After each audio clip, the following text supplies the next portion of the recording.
Vice President Osinbajo has met with senators of the All Progressives Congress with a view to winning their support for his presidential ambition. The Vice President will also be meeting this Wednesday with members of the House of Representatives to inform them about his decision to contest the presidency in the 2023 general election. A member of the party and convener, the new tribe, Alwan Hassan, joins us now to discuss the Vice President's ambition and to reply to allegations leveled against the Vice President here on Newsday on Tuesday by APC Lagos State Spokesman. Great to have you on Newsday. Thank you so much for joining us. Now, yesterday we had the Lagos State APC spokesman on the program, and he accused the Vice President of betraying the President, of betraying Bola Ahmed Tinubu, and even the party as a whole. He also says the Vice President failed in all duties assigned to him by the President. How would you react to this? He has also, you've forgotten, he has also said a lot of things about the government as a whole. So it's embarrassing.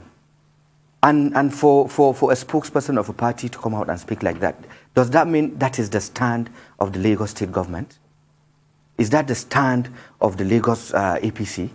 As a spokesperson of a party, you come out to disparage a sitting vice president simply because he has come out to say he's contesting for the president in 2023? Is that the right thing to do? Is anybody calling him out? Or is that the position of Lagos State government and Lagos State APC? Coming out to say things like that against a sitting vice president of your own party? So what happens tomorrow if the vice president picks up the ticket? Is this same person going to come out to campaign for him, or he's leaving the party?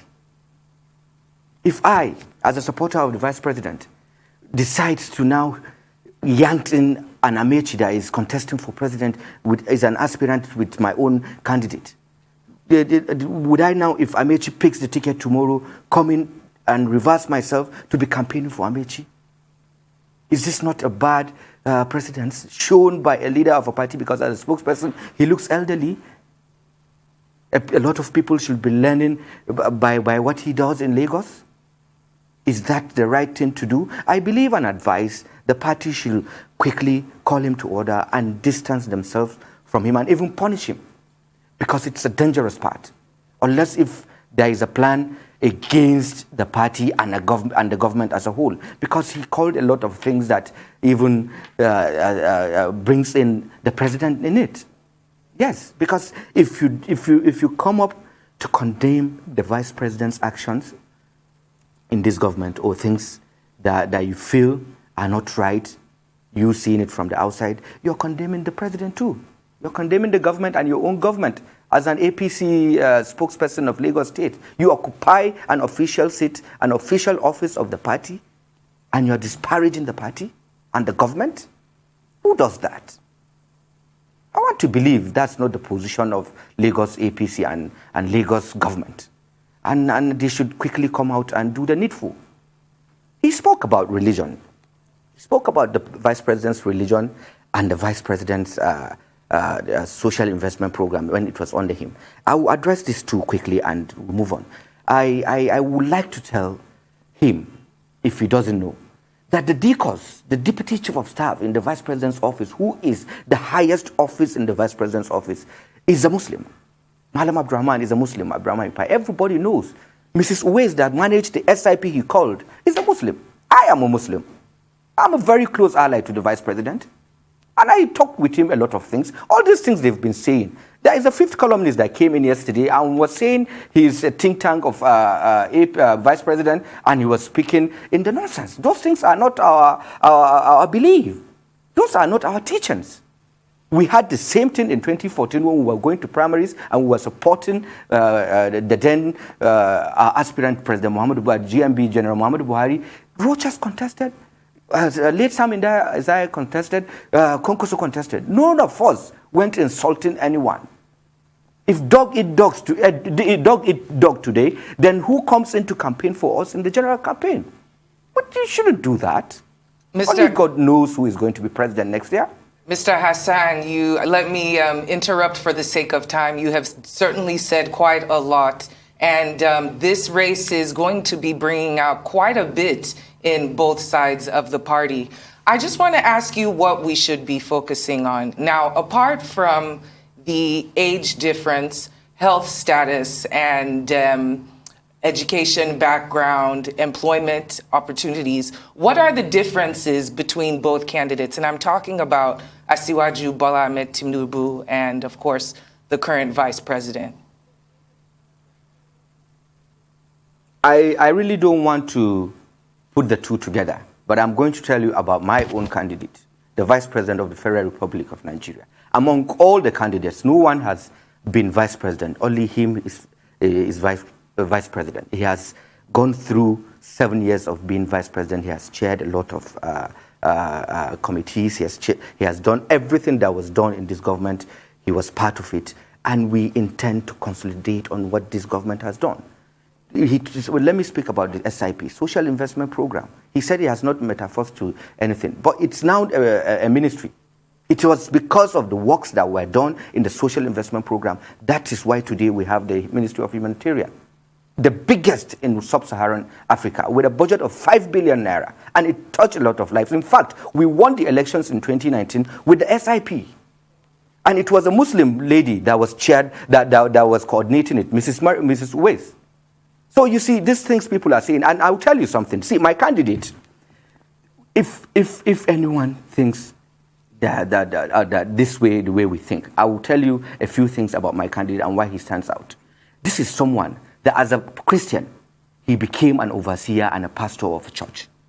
As a lecturer, he became a professor. As a lawyer, he became a son. And as a politician, today he is the Vice President of the Federal Republic of Nigeria. Tell me anyone that has reached this pinnacle of his career in all the candidates. Whether anyone likes it or not, this is the best candidate for the presidency in 2023 in both parties, in all the parties that have candidates. There is no doubt about it. He's done very well, and we are ready, and we believe in what this government is doing. We believe in how it started and what we have done. We need to talk about where we were in 2015, what we have done, and what we are going to do more to build on it. When we brought in President Muhammadu Buhari, when we campaigned for him in 2014, 2015, and we won elections, we didn't say he's perfect. We never said he's perfect. We said he's going to do better than the government in place. This was our campaign. If you have a candidate, you don't insult our own candidate. Come in and tell us, speak about issues. Tell us what your candidate will do to do better on what you see on the ground.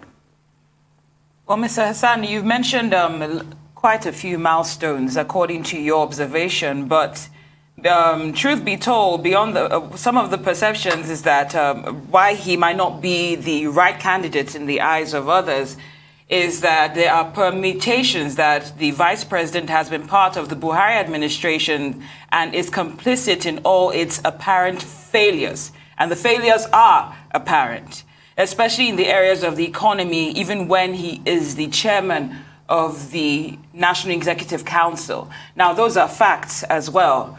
So Nigeria is at a point where, the economy is hanging by a thread, more or less. And you're mentioning a lot of significant milestones, but in practicality, I don't think we can really see these milestones.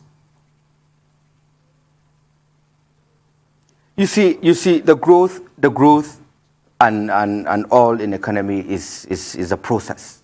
There is a process in that, and whatever happens and whatever we see on ground today, it is to the best of any government. Is the best of any government that can come in, and whatever anyone is talking about, this government is not a total failure. There are a lot of things that have been done by this government that is better. Talk about security. These are things. When we came in, it was the Northeast that had an issue. We've settled the Northeast, and some have broken in from the Northwest. Of course, there are a lot of challenges. Lives are being lost, but we're doing our best. We're doing our best, and the securities are up and doing. Drive to Kaduna today. You see the kind of securities and helicopters going around, and they intend to keep that.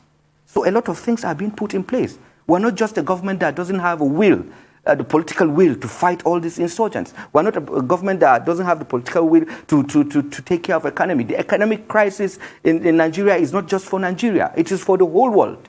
There is economic crisis in the whole world, from the pandemic to date. So it's not the Nigerians' fault.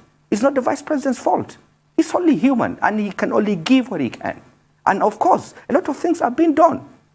This is what you see. The problem is if we had a government that doesn't have the political will to do all these things, then it could have been a problem.